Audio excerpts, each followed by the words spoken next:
I'm Luis Simon. I'm the director of the Center for Security, Diplomacy and Strategy at the Brussels School of Governance and professor at the VUB.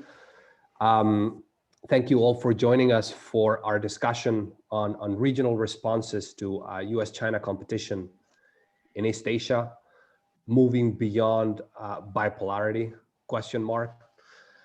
This is the second CSDS event and follows one on transatlantic relations we did back at the end of February.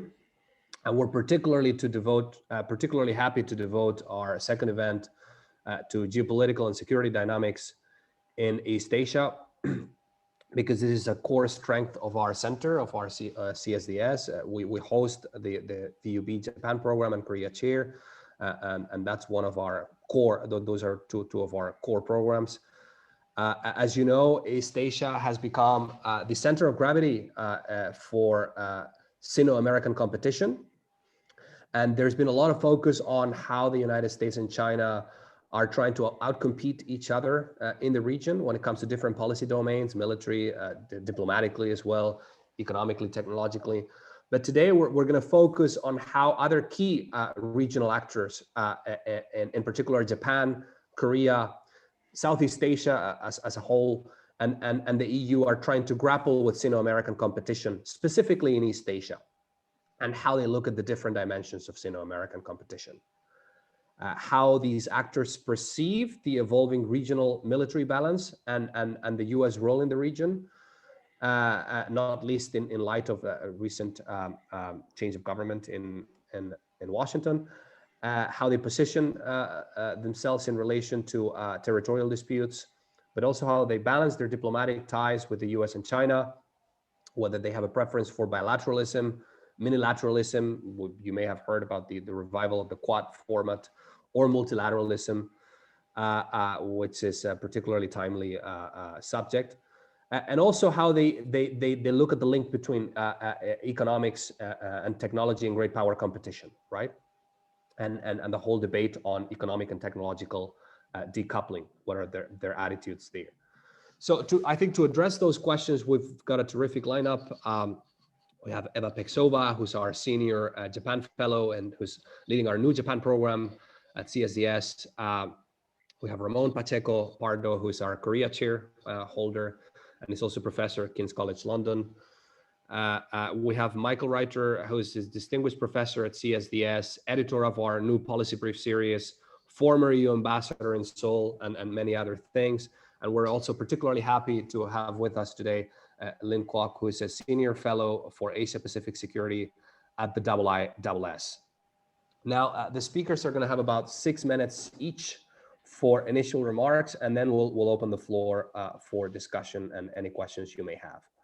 We're going to start with Japan, then Korea, then Southeast Asia, and then we're going to open it up to an external actor, in this case, the EU, which is, as you may know, currently in the process of expanding its role in the region.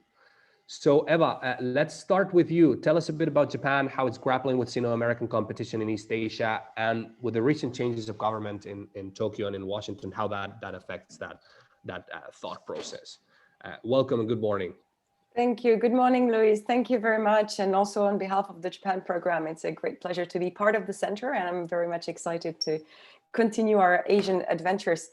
Talking of Japan, well, Japan is very much an exception actually in the region. It's one of the very few countries that never suffered this dilemma, that never really had to choose camps between the US and China, which is really this kind of defining feature in the region, because its preferences have always been clearly set. And in fact, this is something that dates way back into history. Let's not forget that Japan has its own history of competition with China, has its own history of rivalry, has its own differences with China, has an ongoing and rather hot sovereignty dispute with China in the East China Sea, and has found itself at the forefront, at the first line always of Chinese growing assertiveness and military expansion in the region, which really impacts its own territory. So as opposed to this climate or this choice of strategic ambiguity that you see in many countries in the region, Japan actually used and seized the situation in emerging as a leader, as a thought leader behind some of the key concepts of the Indo-Pacific, notably formulated by its free and open Indo-Pacific strategy. Now, of course, we can get back to the change of administration afterwards, perhaps more in the Q&A, because that follows up. But that trend has really started way before, even before Trump. How does it respond? Well, on the military front, the boost of its national defense capacities and capabilities, and the modernization of the self-defense forces that we see over the last decade, and especially since the second term of the Abe administration, is very much directly linked to the rise of China. That was the first, let's say, national step.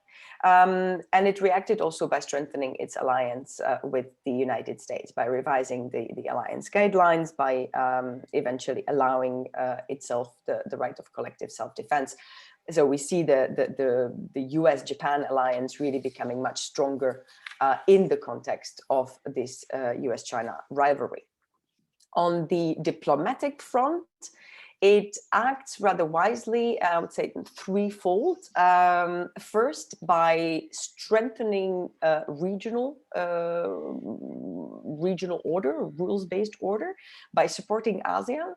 ASEAN is really the key part of its Asia policy, by building capacity of individual Southeast Asian countries. This is really something that we see over the last decade even more, whether it's in law enforcement, it's coast guards, working with coast guards, boosting the search and rescue, HADR capacities, landmines, you name it, especially with the countries that are most exposed, let's say, to this rivalry: Indonesia, Vietnam, Philippines, and that are most exposed also to the Chinese assertiveness.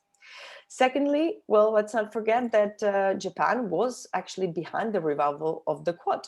In 2017, it was Japan who reached out to Australia, India, and the US with the idea to revive and revitalize the quadrilateral security partnership, and is still actually one of the drivers behind the Quad, behind some of the concrete initiatives that we saw also in the last summit. And finally, it was also to diversify, going broader than the region and reaching out to international partners. And that's what we see with the Japanese rapprochement with Europe. That's what we see in Europe nowadays and over the last decade.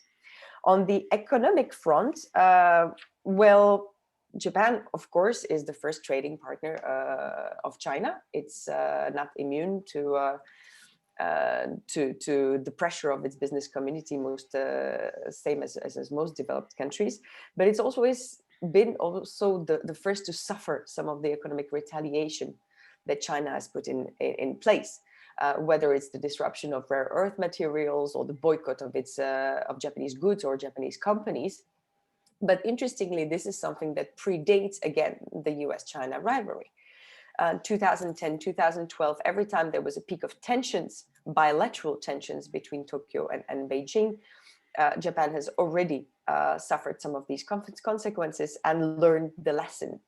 And this is, again, something that we can learn from Japan, because whether it's building national reserve or trying to diversify its supply chains, as we could see now with the initiative between India, Japan, and Australia, these are some of the steps that Japan has been very quick to react in a way, a rather resilient way. So to conclude, Japan is certainly not a victim of the US-China rivalry, which is rather new. It is not, but it is very much aware of the negative impact that it has on its neighbors. And it really tries to be the positive figure and the leader in that respect. And it has a substantial experience, actually, in navigating similar rivalries and in trying to adapt to China that we can learn from. There hasn't been a huge change in the two administrations between the Abe and the Suga government. We see a continuity when it comes to the regional engagement on the Japanese side, that is for sure. And on the US side, of course, The Biden administration steps are very much welcome. Japan has always been quite cautious to see the transactional nature of Trump's approach to China, thinking, okay, this is a hard approach, but at the same time, the transactional nature was giving a little bit of doubt, saying that if China manages to propose something that the US cannot refuse, that it could potentially impact the US-Japan alliance as well. So that seems to be clearing up in the Japanese skies, and I think that we're sailing towards rather calm waters, at least on the US-Japan front. All right, terrific, Eva. Thank you very much. I'm sure we'll go back to some of those points. Let's now move on to the ROK, which is a country that has tried not to get caught up in Sino-American rivalry in the past. And interesting times now following the Blinken visit to Asia. Ramon, you've written about this. You've written about Korea and the Quad and the whole debate on the Quad. Talk to us about how Korea is grappling with Sino-American competition in East Asia and how the change of administration in Washington may have affected that debate in Seoul. Well, so first of all, on behalf of the Korea Chair, I'm also very grateful to be part of the center. So I look forward to having more of these events. I would say that South Korean policy has been shifting. South Korea is not neutral between the US and China because it has the alliance with the US. And this is something that if you go to MOFA, Ministry of Defense, or Blue House, everybody will tell you we are not neutral. But South Korea is not going to openly challenge China. It doesn't see a reason for doing this. Not only because of the economic links that Seoul and Beijing have, but also obviously because of the role that China could play in any potential inter-Korean reconciliation process. This is why there was talk in South Korea about the strategic ambiguity. But having said that, again, in case of full-blown conflict between China and the US, if South Korea was really forced to pick sides, there is no doubt in South Korea which side it would be in because of the alliance. Traditionally, Korea saw itself as a shrimp among whales, but increasingly it sees its relations with the US and China from a position of strength because of the assets that it brings to the table. So you have assets such as tech. There is talk about creating this tech alliance, and South Korea and Taiwan, both of them are crucial when it comes to the provision of semiconductors. So any tech alliance wouldn't really work without Korea. There is obviously the biotech sector. So Korea is producing vaccines that are going to be used across East Asia and the broader region. So you have these strengths that South Korea has in the tech sector, which is one of the areas in which we see more cooperation, US-led cooperation potentially taking place in the next few weeks. If we focus on other assets that it brings to the table, for example, the focus on connectivity, when it comes to infrastructure, transport infrastructure, digital infrastructure, obviously Korean companies are involved in the provision of the development of 5G networks. They're already looking into the 6G networks that will come in the future. When it comes to transport, you see how Korean companies are involved in the railway sector in Southeast Asia and South Asia, shipbuilding. South Korea is one of the largest producers of high-tech ships in the world. A few days ago, actually, you saw the Incheon airport for the first time reaching an agreement with a foreign airport in Indonesia to help to develop and run the airport as well. So you see how in connectivity, Korea is much becoming more active. And then there's the issue of values. There is a big discussion in South Korea as to how important are values for its foreign policy. Because obviously, if you look at East Asia, well, Korea, Taiwan, and Japan, obviously the three countries that are fully democratic, they have a strong rule of law, etc., etc. And what you have seen interestingly in South Korea is in recent months, more emphasis on values. This has started with Hong Kong, where South Korea didn't explicitly criticize the Chinese government, but actually said that there should be a high degree of autonomy in Hong Kong. And from a South Korean perspective, that was a code word to say that it didn't agree with the behavior of the Chinese government, right, of Beijing. But then recently, with a coup that has taken place in Myanmar, the South Korean government has announced that all migrants, Burmese migrants in Korea are allowed to stay as long as the situation doesn't stabilize. This would have been unthinkable a few years ago for South Korea, that would have said, well, that's an internal issue for Myanmar, we don't really want to get involved. So you see how increasingly there's this push towards making values part of the South Korean foreign policy, not as openly, clearly as countries in Europe or the US, but in a more subtle way, which takes me to the next point, which is you have this brings to the table. You have the values also that South Korea brings to the table, but South Korea has to adapt to the reality of the region, and the reality of East Asia and the Indo-Pacific is that many countries are not democratic or not fully democratic. So if you look at the new Southern policy and the new Northern policy, which South Korea is using to try to strengthen its independent role, but also to an extent navigate Sino-American competition without having to openly pick sides, you see how South Korea is trying to strengthen links with countries in Southeast Asia, and Lynn, of course, will talk more about this. Also with countries in Central Asia, so countries that maybe don't want to openly choose sides and pick sides between both of them, between the US and China. Having said that, though, you have seen in recent years a clear move by South Korea to diversify away from China when it comes to economics.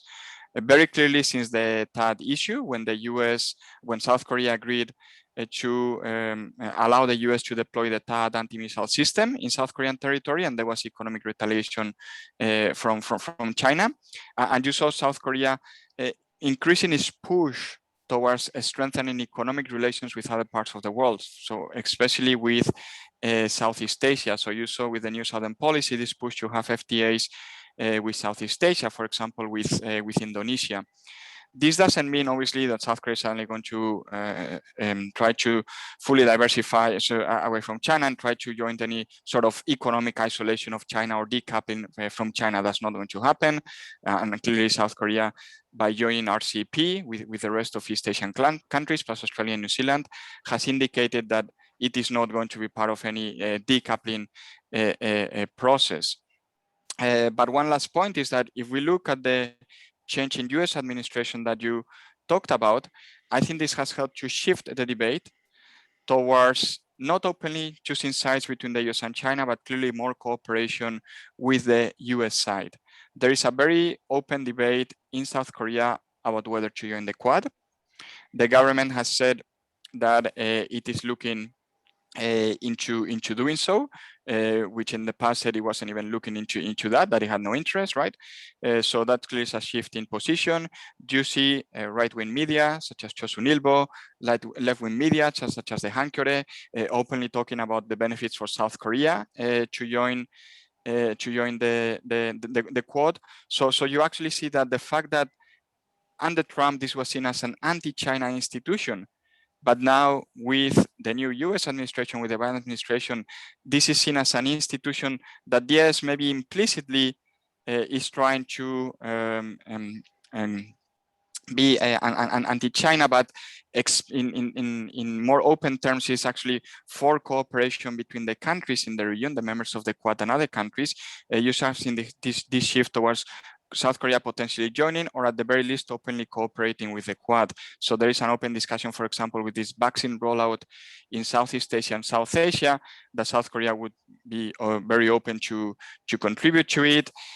So you see the shift in position from South Korea. Not only that, you see the Minister of Defense, Soo Wook, a few days ago, actually earlier this week, saying that trilateralism with the US and Japan should be revived as well. So I think the direction of travel is actually clear. I don't think that South Korea will openly challenge China. It doesn't see any reason to do this, but clearly it has taken the decision that it needs to cooperate with these networks being led by the US, also by Japan, as Eva was mentioning, because it is a benefit for itself. right? It's not only about cooperation with allies, it's also about the benefits that South Korea sees from cooperation through the Quad or other initiatives that it is more willing to join now than it was in the past.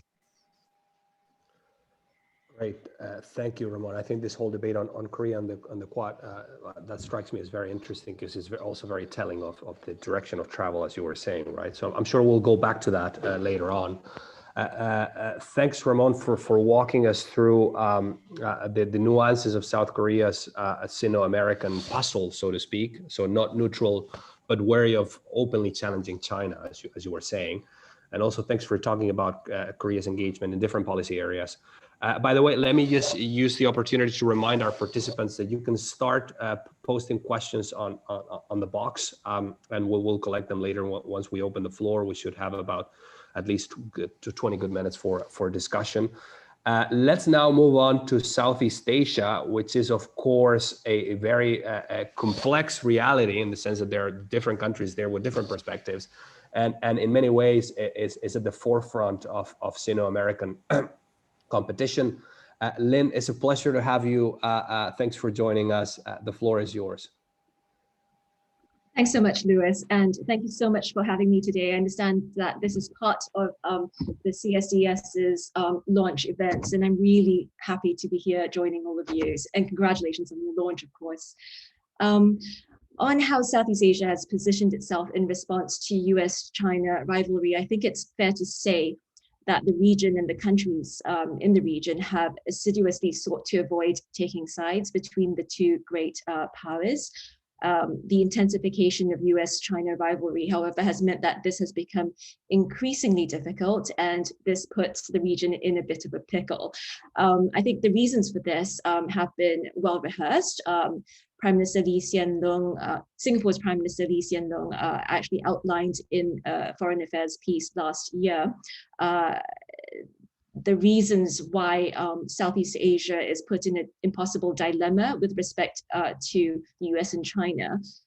The United States is the region's largest security partner. Its security presence is absolutely essential for the region. China will not be able to step into the role despite its increasing military strength, not least, of course, because of its expansive claims in the South China Sea, as well as its increasingly assertive actions there.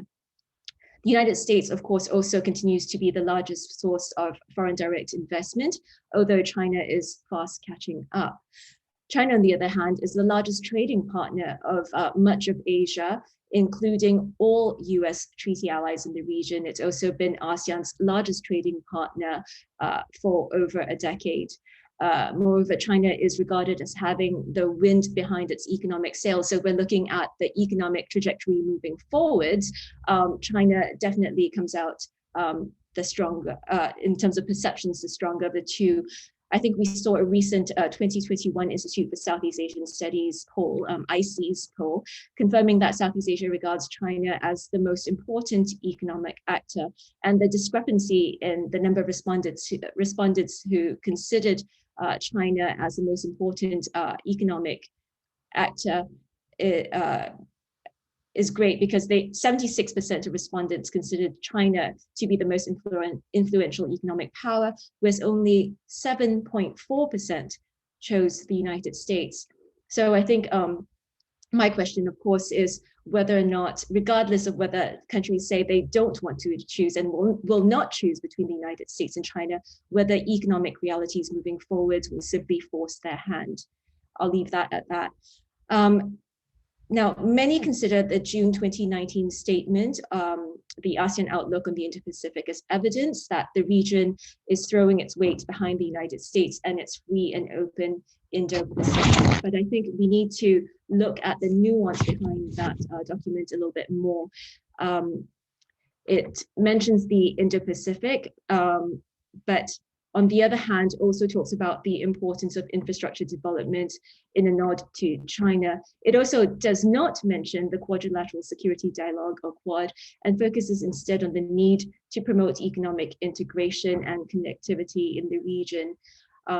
Even the title of the document, as many Southeast Asian diplomats take pains to stress, suggests a certain distancing from the concept of the Indo-Pacific. It's ASEAN's outlook on the Indo-Pacific as opposed to, it's ASEAN's outlook on the Indo-Pacific as opposed to ASEAN's Indo-Pacific outlook. So there's a certain, setting apart from that concept. Even this nuanced document has failed to have a ringing endorsement amongst the Southeast Asian countries. I think apart from Indonesia, which drove this document, and Thailand, which was the chair of ASEAN at that point of time, none of the Southeast Asian countries have actually adopted Indo-Pacific terminology in their national statements. And indeed, ASEAN official statements also continue to use the terminology of Asia-Pacific. So semantics there, but this messaging is important. Now, in terms of how Southeast Asia is trying to carve out greater strategic space for itself, in terms of how it's responding to US-China competition, it's trying to carve out greater strategic space for itself, and it's doing so in one of three ways. I think the first way it's seeking to do so is enhancing ASEAN's resilience and asserting ASEAN centrality. But I think a critical test of whether ASEAN is able to successfully navigate its future will depend on whether it's able to manage issues like the South China Sea, which is one of the region's most dangerous hotspots.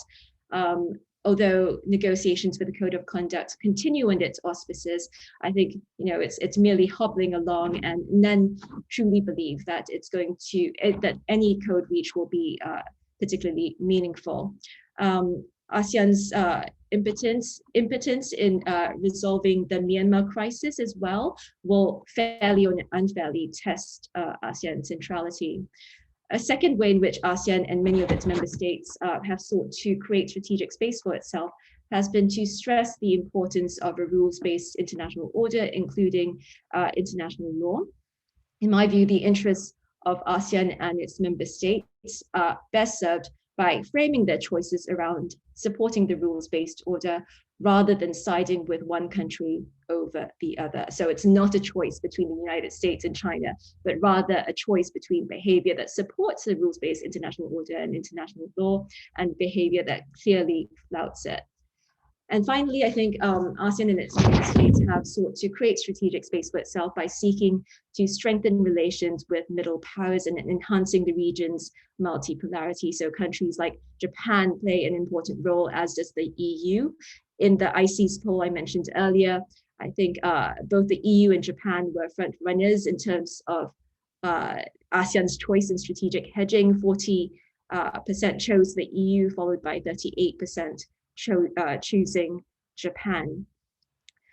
So looking forwards, if we're talking about the Biden administration, I think this will have several implications for ASEAN and its positioning vis-a-vis China and the United States. I think we're seeing a more organized Biden administration lead to greater momentum behind the Indo-Pacific concept as well as the Quad. I think it's very important and meaningful for the region that they have taken steps in terms of vaccine purchase, production, as well as distribution under the auspices of the Quad. But I think this is also a potentially double-edged sword in terms of Southeast Asia, because I think, as a journalist for the Straits Times, Rivalry recently pointed out, this might mean that they might soon have to choose the fork in the road. That fork in the road might be around the corner in terms of choosing the United States and its allies on the one hand, or China on the other. And also, I think in terms of a factor that might impact how closely the region works with the US and its allies, that will also depend on whether or not the US and its allies chooses to make coalitions about democracies. And I think this could potentially be dangerous for the region in terms of forging ties with the region, because as we all know, the region has quite complex relations with democracy as well as liberal values. So I'll leave it there. Thank you so much. Terrific. Thank you very much, Lynn. There's a lot of debate in academic and expert circles about how Southeast Asian countries are hedging, and which is something that I think you explained very well. And you also alluded to the fact that this might become increasingly difficult as competition intensifies, right? And it appears to be intensifying. So you talked about the fork in the road. I would also like to go back later to questions related to order and behavior, because it seems to me that they're increasingly bound up with the process of great power competition. So it's not easy to separate them. But let's now move on to our final speaker. But by the way, I see that there are some questions already, quite a few questions already coming in. If you want to address them to a particular speaker, please say so. Let's now move on to the EU, which is an external actor that is increasingly aware, I would say, of the importance of Sino-American rivalry when it comes to debates on the future of the multilateral order and global economic governance. But that also recognizes more and more that its own prosperity and security is linked to geopolitical and security dynamics in East Asia specifically. Ambassador, thank you for joining us. Please talk to us about how the EU views all of this. Thank you, and good morning. My pleasure to join you and having a look on Asia, but with a slight focus on China, which cannot be avoided, because normally I say it's no Asia policy if you just have a China policy. You have to have a broader view. If we look at Asia right now, then we see that the European Union actually is dealing with strategic partners. We have China and the US as strategic partners. We have Japan, we have Korea, we have India, and we have Asean. So that means that for quite some time already, the EU has prepared to be engaged. ASEAN is the new kid on the block. The strategic partnership is since December of last year, but the EU also was the long-standing dialogue partner, and I think even the first dialogue partner of ASEAN. So if I look at the network, I think it is there. And I would argue that this has become even more important nowadays because of China's rather assertive behavior in the last years and months. There is more interest in Asian partners, it was mentioned, to hedge. And for hedging, I think the European Union can play a role because it ticks also quite a few of the boxes which are important for the Asian countries. If I start with economics and trade, well, you can look at all the statistics. The European Union will always be very high, number 1, 2, 3.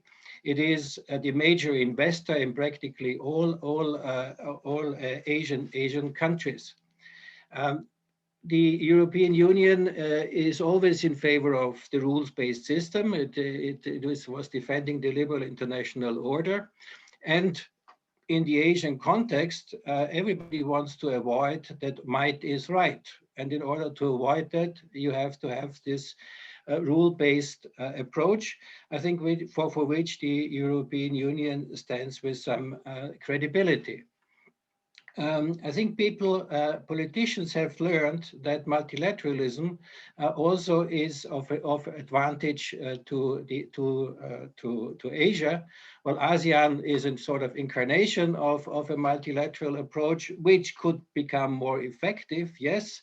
But we also see now with the revival of Quad, and I think we are talking about Quad point 2 right now, it is a multilateral approach or minilateral approach, which is not to the liking of everybody. There's a question mark about ASEAN centrality behind it. The European Union has to ask itself, is this the new concert which will be the master of the Indo-Pacific? So I think there are some question marks, but I think the EU is well placed to work with the strategic partners and with additional partners. Now, when it comes to the binary relationship between the US and China, I think again, for once, the European Union has prepared its relationship with China, predating the Biden administration. The 2019 policy paper, which created these three categories, and Secretary of State Blinken was using basically the same three categories, by the way, then defined by the European Union: partner, rivalry, and competitor. But the EU has also built up the investment screening, sharpened trade defense instruments, and the human rights mechanism. Well, human rights mechanism was now applied for the first time, and which fits neatly into these categories. Category cooperation, that was the investment agreement. Category rivalry, that was the human rights mechanism which was used. So it was to a certain extent walking the talk, but now we have to see what are the consequences, because we had the reply by China, and will that endanger the ratification of the investment agreement in the European Parliament? Question mark. That's going on right now. On the other hand, we see the United States taking on Europe again in a positive manner, no longer a foe, which was the Trump attitude. We will have President Biden joining European leaders in the virtual conference. While we talk, Secretary of State is in Brussels for NATO and the European Union. So we see all these signs of cooperation, I think, which are good, which will not mean that the European Union and the United States will see eye to eye all the time. I think there will be areas where we also competitors and where we have a different approach. But we are, I think, on a much better track, and there are many areas where cooperation will be the only success, the only road to success. And I think that's also seen by the US as well as by the European side. Technology cooperation, which was mentioned several times, I think is an obvious case. The European Union will also come up now with its own Indo-Pacific program. We will see it will come relatively soon. And I think it will also be, to a certain extent, a challenge, because China has already indicated in Global Times in the commentary that it's not necessary that the European Union has an Indo-Pacific strategy, because that's not the place where security interests of the European Union are at play. So I think that will be another element to show to fly the flag, and we have seen through the papers which are already on the table of France, of Germany, and the Netherlands, that there's also a buy-in from member states, and we have to see that we get then this buy-in from all 27, strengthening connectivity. I think this is the obvious area where the European Union could play a bigger role. If I look at Asia, we have connectivity strategies from Japan. We have the new southern and northern policy in Korea. We have it also on the side of the US, and of course the Belt and Road. And I think there the European Union as a benign player in Asia, I think could play a much bigger role in trying to get a little bit of order and cooperation in the area of connectivity. I think there I would see quite some possibilities. So in sum, I think it has paid off to prepare. So for once, the European Union is not unprepared to look at Asia. And we have tools now in place, and we have to play them. And we have to play them, I think, in cooperation with an ally, the United States, but also showing where are the European interests, also vis-a-vis China. Vis-a-vis China, we are perhaps on two different tracks, but these tracks, I think, they unite. whereas the European Union is trying to work for a level playing field to prepare for competition and accepting competition. The US side might be more on the side of containment to use that term but for a better one.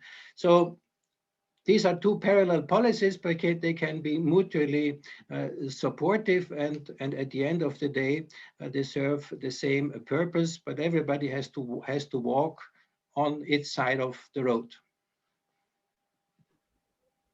Thank you, Michael. That's great.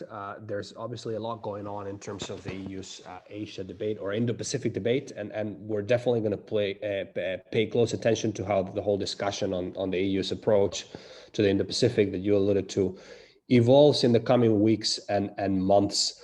Let's now open it up.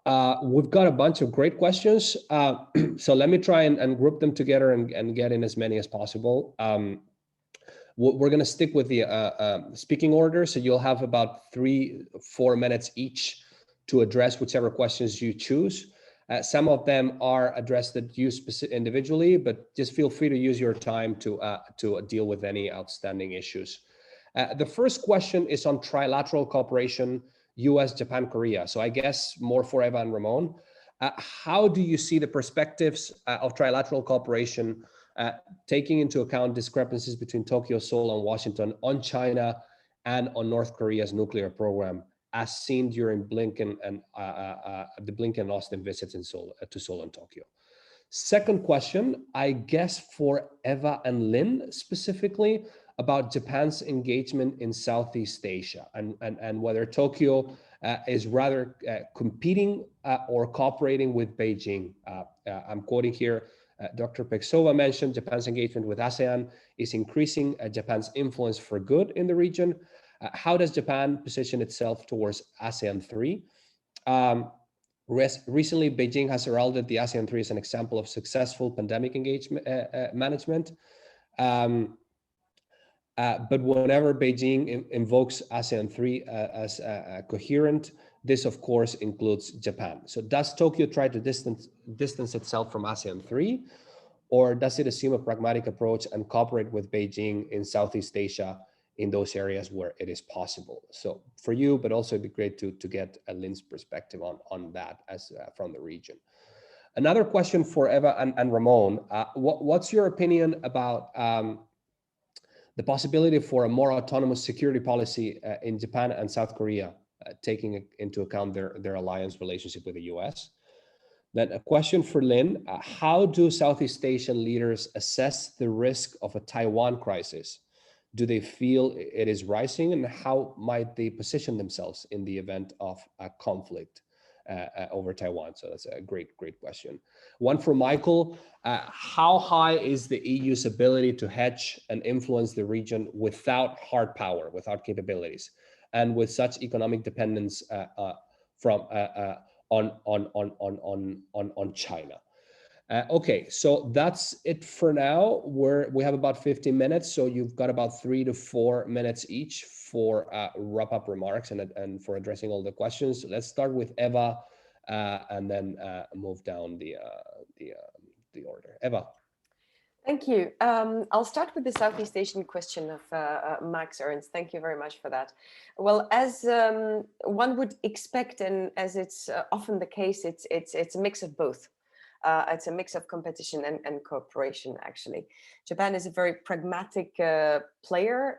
When I said that it engages Southeast Asian partners and ASEAN with respect to boosting kind of its positive security environment, then it's more on security terms. So the capacity building, training, joint exercises that it does with individual Southeast Asian countries is one thing. It does that bilaterally. But at the same time, it is, of course, very actively involved within the ASEAN Regional Forum and within the rest of this kind of ASEAN-centered architecture on other issues. Usually, the more multilateral you go, less traditional type of security issues you address. That doesn't mean that Japan is not active there, discussing cybersecurity, peacekeeping, maritime safety. We already mentioned search and rescue, etc. Or of course, pandemic or economic issues is a commonplace in those ASEAN-centered fora. And that's something that keeps going on. It's not just talk shops. Also, it's a very welcome opportunity for all those parties to sit around the table and eventually address their differences as well. But as the kind of ASEAN way or of approaching multilateralism goes, it remains mostly a forum for discussions, for getting together. And more sensitive issues are addressed bilaterally. ASEAN +3 was formed originally as an economic body addressing the financial crisis in 2008. And we see really a more pragmatic side of the ASEAN +3. So RCEP, as you actually mentioned in your question, is rightful there. Pandemics, why not? That's part of the issues that China and Japan can work on together with other countries, but the rest, of course, every fora, and that's the beauty of the regional security architecture. Every fora serves for something. I'll move to the trilateral cooperation in Northeast Asia. I would say actually North Korea is perhaps one of the commonalities that these three partners share. The problem that seems to be still impeding on kind of greater or more effective trilateral cooperation remains some of the differences between Japan and South Korea itself, remains also related to the Japanese abduction issues, or some of the issues that are kind of always at the table when it comes to progress on North Korea typically. And that remains to be seen. I'm quite positive, actually, and optimistic towards the future. I think they can be overcome. I think all parties are, at least the Tokyo and Seoul, are aware that they need to be overcome. Of course, they face domestic pressures themselves, but I think it's only a matter of time until we see progress on some of the regional and outside issues. And finally, in Japan and Korea, boosting their security policies, that's already, at least on the Japan side, it's already the case. I thought I emphasized that a lot, but over the past decade, especially since the second Abe's term, or even Abe's term, or even already since Koizumi, Japan has been quite autonomous in its decisions. It's been a lot of the amendments that it did, despite its constitutional limitations, internally, legally, have been really a matter of domestic debate. It never consulted it or waited for instructions from Washington before actually enabling many of the steps that it did. And as we could see over the last 4 years, over the Trump administration mandate, Japan actually took the lead in the US-Japan alliance on some of those crucial issues. So I would not say that Japan is being dragged or waiting for instructions for Washington when it comes to its own security. Quite the opposite. We see a rather drastic shift in Japan's foreign policy over the last couple of years, and that's probably here to stay. It's becoming a much more proactive security actor in the region. Thank you, Eva. Let's now move on to Korea. Ramon, there are some questions on autonomy and trilateral security cooperation as well. Yeah, thank you. Very good questions, both of them. On trilateralism, I have to say I agree with what Eva was saying. I think clearly on the South Korean side, it wants to patch up relations with Japan. Even if the historical issues are not going to be solved, they can be managed and cooperation can take place. And I think this is the position that the South Korean government has taken. I have to say, even at the height of tensions a couple of years ago, when we had the trade conflict between Japan and Korea, Korea announced potentially withdrawing from JCPOA, the intelligence sharing pact agreement, which I actually thought they wouldn't do, and they did in the end, right? You saw how within the government, I'm not talking broader society, but within the government, already back then, there were those advocating for trying to patch up relations with Japan. Now with Biden in office and clearly pushing for trilateralism, the Biden administration, as we saw in the visit last week from the Secretaries of State and Defense, I think the South Korea will push for this. And you saw, as I said in my introduction, Minister of Defense Su Wok, a few days ago, he actually said that he hinted, right, that cooperation with Japan and with the US obviously is going to increase on a trilateral basis. Next week, when the North Korea policy review is going to be issued by the Biden administration, both Korea and Japan are going to sit down with the Biden administration to address the review and see how they can cooperate in dealing with North Korea. So I think the direction of travel is becoming clear. With regards to autonomous security policy, I mean, this is a long-term goal from South Korea. I mean, and Park Geun-hye already in the 1960s had problems with the US when he tried to develop a clandestine nuclear weapons program.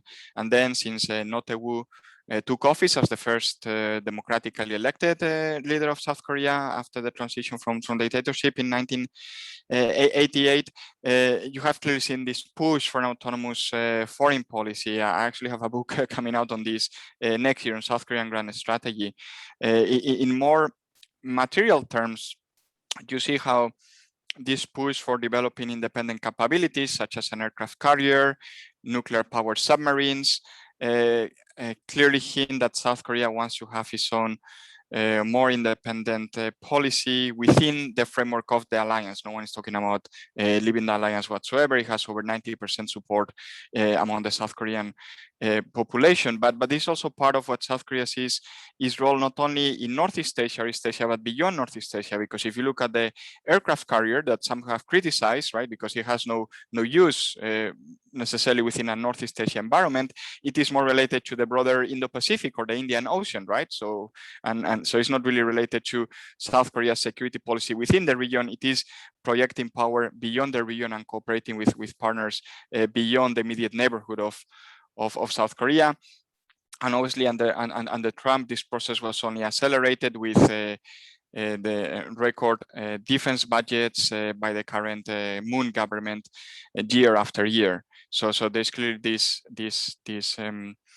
view that another Trump might come in the future. So South Korea has to rely in itself even more, which takes us to the last point that I'm going to make, which relates to OPCON transfer. Clearly, this is a goal of the current government. It is not going to be achieved by next year when the current government has to leave office, but the Biden administration has indicated that it would be willing to come up with a timeline and that would lead to potential OPCON transfer by before the end of the decade. And I know this is one of the priorities for the Blue House right now. So we focus a lot on North Korea and how the main priority is patching up relations with North Korea, launching a reconciliation process. But if there is some other foreign policy priorities, clearly sitting down with the US and coming with a realistic timeline for OPCON transfer that spells out how this can happen beyond the three conditions that we have right now that are a little bit fuzzy. They are not really very detailed. So I think that's going to be something that the US and South Korea are going to be discussing over the next few months. Thank you very much, Ramon, and we'll keep an eye on that debate about the possible transfer of operational command in wartime from US forces Korea to the ROK, which is always a barometer for the autonomy conversation. Lynn, there's a Taiwan question for you. We saw Japan make its position on Taiwan more explicitly recently, but what about Southeast Asian countries? And it would also be great to get your take on Japanese-Chinese interactions in Southeast Asia. Thank you. Thanks so much. Let me take the first one first. Thank you, Max, for your question on whether Japan cooperates or competes with China in Southeast Asia. I agree with Eva. I think it's both. But I think when Japan, even when Japan cooperates with China on Southeast Asia, I think essentially it's seeking to compete with China. If we look at its infrastructure investment in Southeast Asia, this, on the last available data that I've seen, still surpassed China's investment in infrastructure in Southeast Asia. It sought to cooperate with China on various Belt and Road projects, including in Thailand. This hasn't always been successful. I think there are fears of technology transfer, etc. But nonetheless, I think it's sought to approach these projects on the basis of keeping your enemy close. So that's on very briefly on Japan and whether it cooperates or competes with China and Southeast Asia. Thank you, Philip, for your excellent question on Taiwan and how Southeast Asian countries might position themselves, how they assess the risk of a Taiwan crisis, and how they might position themselves in the event of a conflict. I don't really know how all Southeast Asian thinks or assess the situation on Taiwan and the risk of conflict. I think looking at the situation objectively, they will likely be assessing the risk of conflict to be rising. China has made more assertive comments talking about the possible use of force if necessary on Taiwan. So I think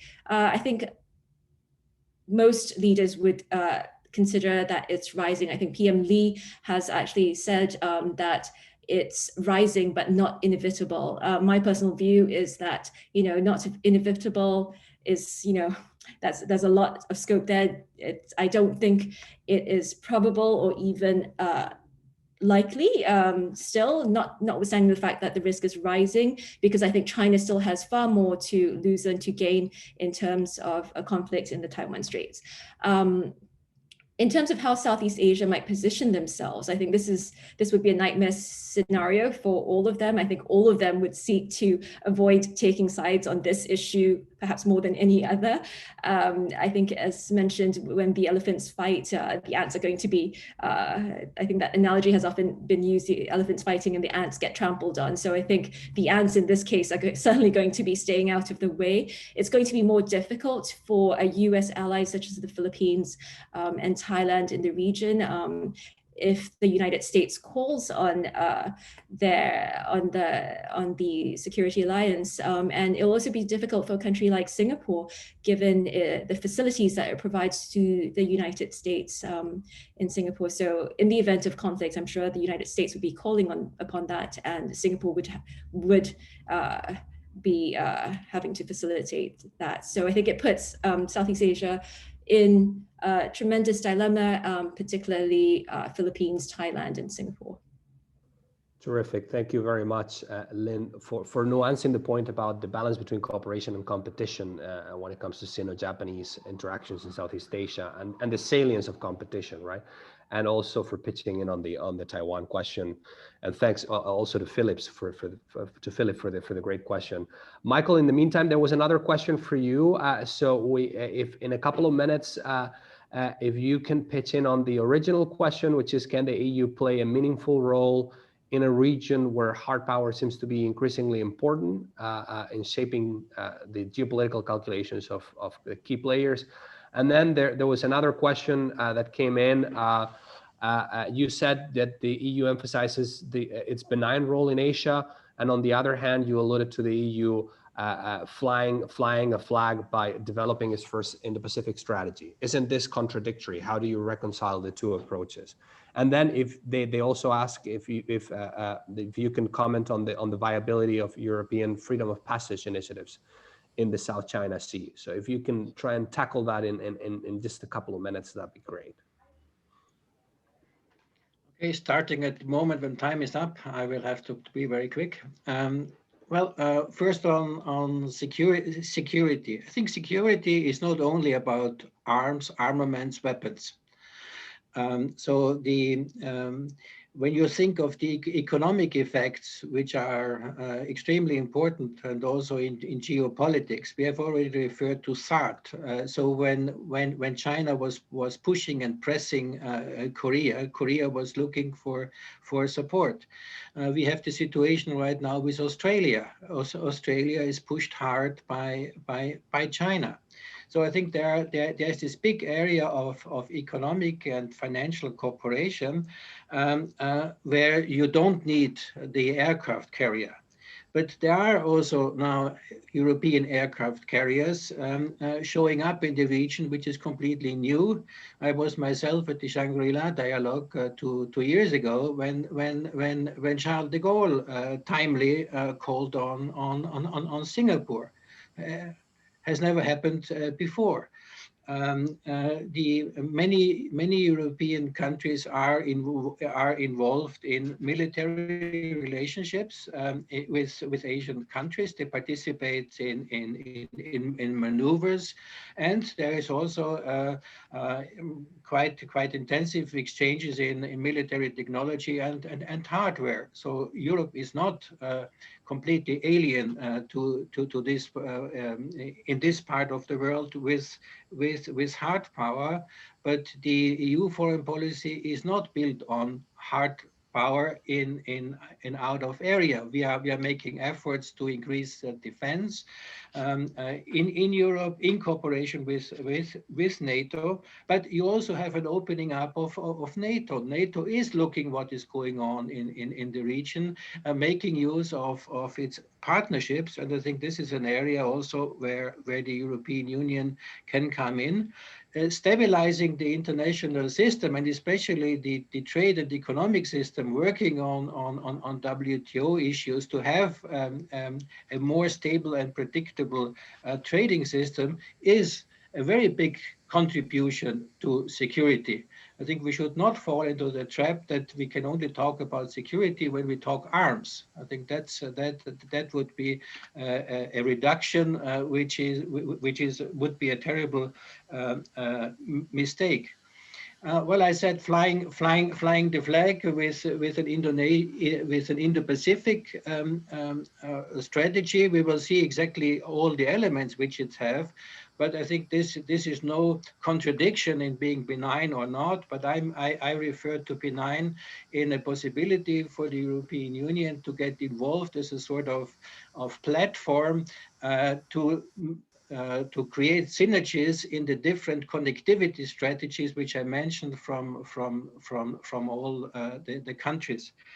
I think in the last few days, the European Union, by the way, has shown that it is not in the Chinese pocket economically and does not dare to speak up. We have seen exactly the contrary, and I have also referred to earlier on that since 2019, one step after the other was already taken in order to be prepared. So I think we have to have that clearly in mind.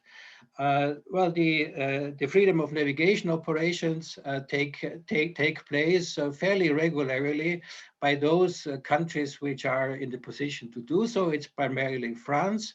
France, by the way, also spells out very clearly in its Indo-Pacific paper that it regards itself to be an Indo-Pacific nation and participant because they are in the region, and I think it's not a devaluation to be cautious, but at the same time, it's for the first time that you have European forces, navies, to be present in the region regularly with force, and even Germany is considering participating either this year or next year. So quite a considerable development, which, if you put everything together, I think is a good basis to further develop the approach. But I also agree that foreign policy starts at home. So we have to get our house in order, because if we are weak internally, we cannot be strong externally. And I think this is the message for the foreign ministers and also for a geopolitical commission. But I think it is settling in. And at the end of the day, always important to underline, in foreign policy, we need the support, the buy-in of all 27 member states. So don't finger point at the European Union, always point at yourself. Thank you. Thank you very much, Michael. Thanks also for reminding us of the link between economics and security, which of course underlines the EU's added value in the region. And apologies for running into overtime. I feel that we could go for another hour, but of course we're not going to do that, so don't worry. Thank you very much to all of our speakers and to all of you for the questions. I thought that was a great discussion, but it's time to wrap it up. All good things must come to an end. And stay tuned, because we're going to continue to pay close attention to all things in the Pacific, including through our Japan program and Korea chair. And we also hope that we can involve you, Lynn, in some of our activities. It was great to have you today. Thanks again, everybody, and have a great day. Thank you.